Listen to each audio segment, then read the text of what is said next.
you need to have a clear picture, a vision of what it is that you want to achieve.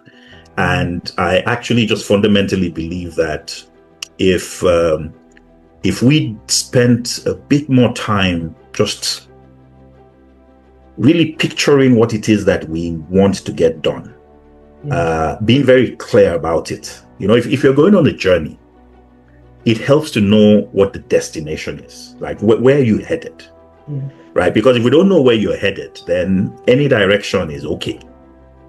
So the first thing is where you headed, and then who is it that you are trying to be? So for me, vision is actually that place where there's alignment between who you want to become and where that takes you. So what is it that you're trying to achieve, and where does that take you?